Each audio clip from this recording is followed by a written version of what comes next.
तो ये मेरा 9th मंथ चल रहा है। डॉक्टर ने बोल दिया है कि 2 हफ्तों के बाद डिलीवरी कभी भी हो सकती है और जब तक ये वीडियो लाइव हो मे बी कुछ भी हो सकता है क्योंकि एडिटिंग में थोड़ा टाइम जाएगा। सो गाइस, आज मैं आपके साथ शेयर करने वाली हूँ कि हमारी बेबी गर्ल होगी या बेबी बॉय होगा। डिलीवरी से पहले कैसे मैं ये पता कर सकती हूँ। गर्भ में डिलीवरी के पहले भी पता किया जा सकता है कि लड़का है या लड़की। ऐसा बहुत सारे लोग बोलते हैं। कुछ कहते हैं कि आपके पेट का आकार देख करके, आपके सिम्टम्स देख के, आपके मॉर्निंग सिकनेस को या आपके फेस के ग्लो को, और भी बहुत सारे पॉइंटर्स है, उन सबको देख करके बताया जा सकता है कि आपके पेट में लड़का है या लड़की है। इंडिया में अल्ट्रासाउंड करके चेक करना तो इलीगल है क्योंकि लोग ये करके भ्रूण हत्या करते हैं, जो कि बहुत गलत है, जिसकी वजह से बॉय और गर्ल का रेशियो इंडिया में बहुत बुरी तरीके से खराब हुआ पड़ा है। फॉरेन में ये सब चीजें नहीं होती हैं। सो इस वजह से हम तुक्का मारते हैं और देखते हैं, लेकिन तुक्का मार करके देखने में ये नहीं होता है कि सच में आपको लग रहा है कि पेट बड़ा है, छोटा है तो लड़का हो जाए या लड़की हो जाए। कई लोगों का सच भी हो जाता है, तुक्का फिट हो जाता है, कई लोगों का तुक्का फिट होता भी नहीं है। सो हम वही सारे तुक्कों को आज ट्राई करेंगे और देखते हैं कि जितने भी मिथ हैं, जितने भी लोग ऐसा बोलते हैं, उनकी बातों में कितनी सच्चाई है। क्या सच में किसी के पेट को देख करके पता लगाया जा सकता है कि गर्भ में लड़का है या लड़की? तो आज जितने भी मिथ होते हैं वो सब मैं अपने बॉडी के ऊपर अप्लाई करूंगी, ठीक है, और देखेंगे कि हमारा क्या निकलता है। उसके बाद 2 हफ्ते बाद अगर डिलीवरी हो जाती है तो हम चेक करेंगे कि कितना एक्यूरेट था। ऑल्दो लड़का हो या लड़की, हमारे लिए दोनों एकदम इक्वल हैं। हमारे बच्चे हैं, हमें कोई प्रेफरेंस नहीं है। मैं नहीं चाहती कि मुझे लड़का ही हो या लड़की ही हो। मैं बस इतना चाहती हूँ कि जो भी हमारा बेबी होगा या होगी वो हेल्दी हो। Happy and healthy baby we want. So ये वाली वीडियो सिर्फ फन के लिए होने वाली है। बहुत मजा आएगा इस वीडियो को शूट करने में और इसका एंड रिजल्ट मेरी डिलीवरी के बाद मैच करने में। तो मेरी डिलीवरी के बाद मैं अनाउंस करूंगी, जेंडर रिवील करूंगी कि क्या हुआ है। तो आप मेरा व्लॉग चैनल जरूर चेक करना, सबसे पहले मैं वही रिवील करूंगी। मेरा व्लॉग चैनल है मिस्टर एंड मिसेस प्रिंस, जहां मैं अपनी डेली लाइफस्टाइल और प्रेगनेंसी के व्लॉग्स शेयर करती हूँ। रेखा बी नेचुरल इंस्टा हैंडल है, वहां पर भी आप मुझसे मिल सकते हो। बिना देर करते हुए आज की वीडियो स्टार्ट करते हैं और प्रिडिक्ट करते हैं कि हमारी टम्मी में बेबी गर्ल है और baby boy. Without further ado, let's get started.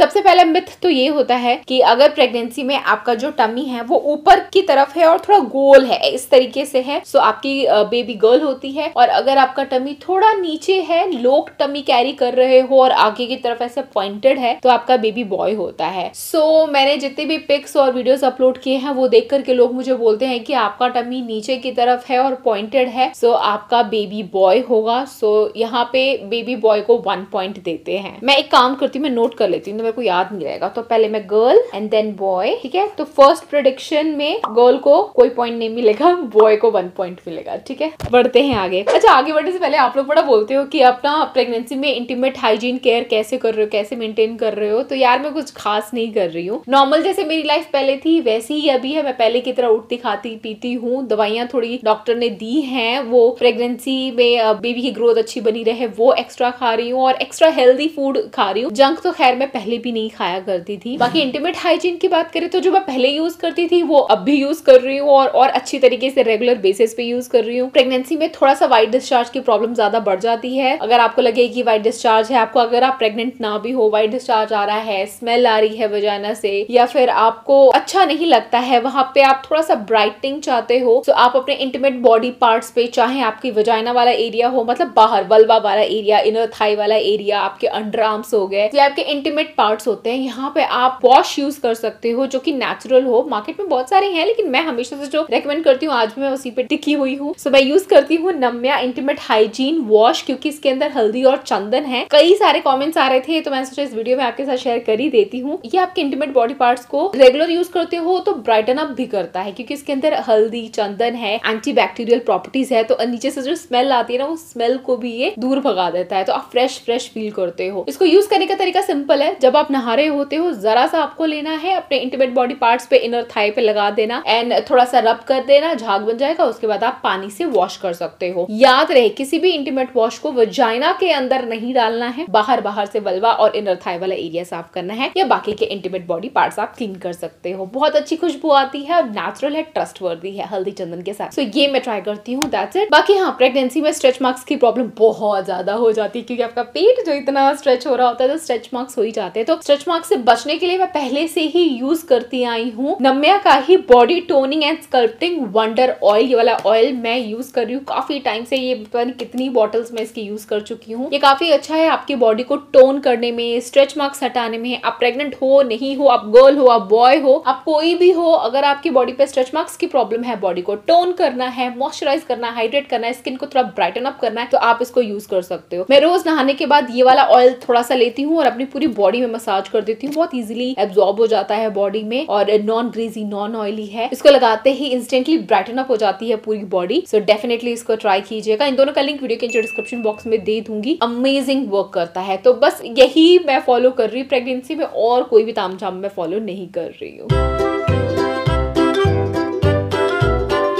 अगले प्रेडिक्शन में काउंट करते हैं ग्लो को। कहते हैं कि अगर आपके पेट में लड़की होती है तो वो आपका सारा ग्लो खींच लेती है, बेटी को ही सारा ग्लो चला जाता है। मॉम के फेस में बहुत ज्यादा एक्ने पिंपल हो जाते हैं, बाल उतने अच्छे नहीं होते, हेयर फॉल हो जाते हैं या नेल्स उतने शाइन नहीं करते हैं। मेरे केस में जितने कमेंट्स मुझे आते हैं और जितना फ्रेंड्स से मैंने पूछा कि बताओ भाई तुम्हें लगता है मेरे चेहरे पे ग्लो है, उन्होंने बोला भरपूर ग्लो है। मेरी स्किन में कोई पिंपल, एक्ने, ब्रेकआउट की प्रॉब्लम प्रेगनेंसी में रही ही नहीं। इससे पहले फिर भी थोड़े बहुत पिंपल्स हो जाते थे, लेकिन इस प्रेगनेंसी में हार्डली एक आध बार कोई पिंपल आया होगा। और बाल भी मेरे पहले से ज्यादा वॉल्यूमिनस हो गए हैं, जैसे कि आप देख रहे हो, और नेल्स की ग्रोथ भी काफी अच्छी है। तो हाँ, प्रेगनेंसी का ग्लो बेटी ने नहीं लिया, तो हो सकता है मे बी ये पॉइंट भी बॉय को जाए। सो नोट डाउन कर लेते हैं। इधर भी पॉइंट मिलेगा बॉय को 1 और गर्ल को फिलहाल नहीं। बिटिया रानी खाता खुलवाओ। देखते हैं अगले प्रेडिक्शन में क्या होता है। तो अगला प्रेडिक्शन है कि अगर प्रेगनेंसी में आपको बहुत ज्यादा मीठा खाने का मन करे तो आपकी लड़की होती है, और बहुत ज्यादा चटपटा, तीखा, खट्टा, मीठा खाने का मन करे तो लड़का होता है। बाय द वे, मैंने बहुत सारे लोगों से उल्टा भी सुना है कि मीठा खाते हो तो लड़का होता है और वो वाइस वर्सा। तो अब मैं तो कंफ्यूज हूँ, लेकिन फिर भी जितने ज्यादा लोगों से मैंने सुना है वो तो यही कहते हैं कि मीठा खाओ तो लड़की होती है। मुझे मीठे से नफरत है, आई डोंट लाइक, बट इस प्रेगनेंसी में मेरा मीठा खाने का इतना मन किया ना, सच्ची बताऊं, chocolate cake, pastries, gujiya, laddoo, मिठाइयाँ, आइसक्रीम, मेरा इतना मन करता है खाने का, जिससे मैं नफरत करती थी, बट खाने को मिलता नहीं है क्योंकि डॉक्टर ने मना कर रखा है ये सब नहीं खाना है। बट मन मेरा करता है, क्रेविंग मुझे मीठे की बहुत होती है। तो ये पॉइंट जाता है गोल को। तो चलो, गोल का खाता खुला और गोल को मिलते हैं 1 पॉइंट, बॉय को मिलेंगे 0। बाकी आप बताओ ये खट्टा मीठा वाला कॉन्सेप्ट कितना सही है।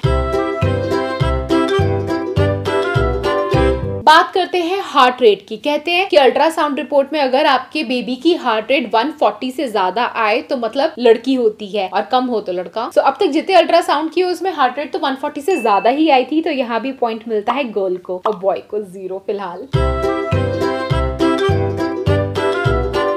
बात करते हैं नेक्स्ट प्रेडिक्शन की। तो कहते हैं कि अगर आपको बहुत ज्यादा मॉर्निंग सिकनेस रहती है तो गर्ल होती है। मॉर्निंग सिकनेस मतलब उल्टी आना या आपका जी मचलाना, कुछ काम करने का मन ना करना, तो लड़की होती है, और ये सब ना हो तो लड़का होता है। सो बहुत सारे लोगों को प्रेगनेंसी में मॉर्निंग सिकनेस होती है, पर मेरे को गिनती के 2 से 3 बार ही वॉमिटिंग हुई है। अदरवाइज पूरी प्रेगनेंसी में मुझे मॉर्निंग सिकनेस नहीं रही है। एक्सेसिव मॉर्निंग सिकनेस तो नहीं है। तो अगर मॉर्निंग सिकनेस होती तो गर्ल को पॉइंट जाता, पर नहीं है तो ये पॉइंट बॉय को जाएगा। बात करते हैं नेक्स्ट प्रेडिक्शन की। नेक्स्ट में कहते हैं कि अगर आपको बहुत ज्यादा नींद आती है, सोने का मन करता है, लेजी फील करते हो, तो आपको गर्ल होगी, और अगर आप एक्टिव रहते हो तो आपको बॉय होगा, और अगर आप ज्यादा नहीं सोते तो भी बॉय होगा। मैं ज्यादा नहीं सोती हूँ मतलब भाई 7 से 8 घंटे, दैट्स इट, और दिन में भी हार्डली 1 घंटा सोती हूँ। ऐसा नहीं है कि मैं बहुत लेजी फील करती हूँ, मैं एक्टिव रहती हूँ और मुझे उतनी नींद नहीं आती है। तो ये पॉइंट भी जाएगा बॉय को। नेक्स्ट प्रेडिक्शन में ये होता है कि हमारे ना टमी के यहाँ पे ऐसे लाइन आ जाती है, ऐसे ब्लैक लाइन आ जाती है, ठीक है। लीनिया नाइग्रा करके उसका नाम होता है, प्रोनाउंसिएशन मेरे को पता नहीं क्या कहते हैं उसको, ऐसे ही कुछ कहते हैं। तो वो लाइन आ जाती है यहाँ पे। सो उसमें क्या होता है कि अगर वो लाइन आपकी जिगजैग हो तो गर्ल है, स्ट्रेट लाइन हो तो बॉय है। तो मेरी लाइन तो स्ट्रेट है, और ये भी कहते हैं अगर लाइन ऊपर से लेके नीचे तक हो तो बॉय है, और लाइन अगर थोड़ी सी ही हो तो गर्ल है। तो यहाँ पर भी मेरी लाइन पूरी चेस्ट से होती हुई सीधा प्यूबिक हेयर के नीचे तक गई हुई है, लंबी सीधी सी लाइन है। तो यहाँ पर भी पॉइंट जाता है बॉय को। सो ये नेक्स्ट प्रेडिक्शन बहुत फनी है। सो इस तरीके से धागा रिंग में बांधना है और टमी के ऊपर आपको हिलाना है। अगर ये सर्कुलर मोशन में मूव करता है तो गर्ल है, अगर ये ऐसे मूव करता है तो बॉय है। ये बहुत फनी और वियर्ड है, और ये तो मतलब लॉजिक ही नहीं है इसमें, लेकिन क्योंकि ये ओल्ड वाइफ मिथ्स हैं, तो चलो ट्राई करते हैं। तो चलो स्टार्ट करते हैं। 1 2 3।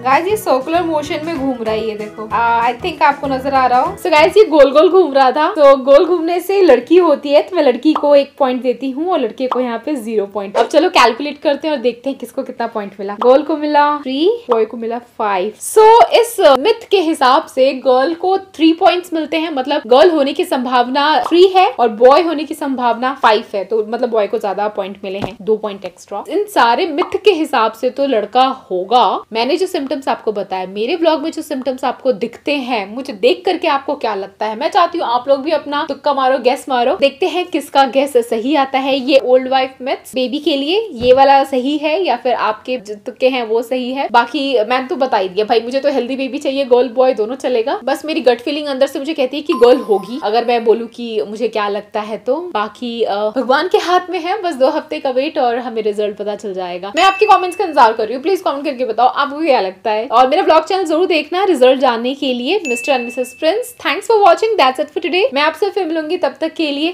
Bye guys. And don't forget, girl and boy दोनों बराबर होते हैं। इनफैक्ट आज की नारी सब पे भारी। मैं आपसे फिर मिलूंगी, बाय गाइस।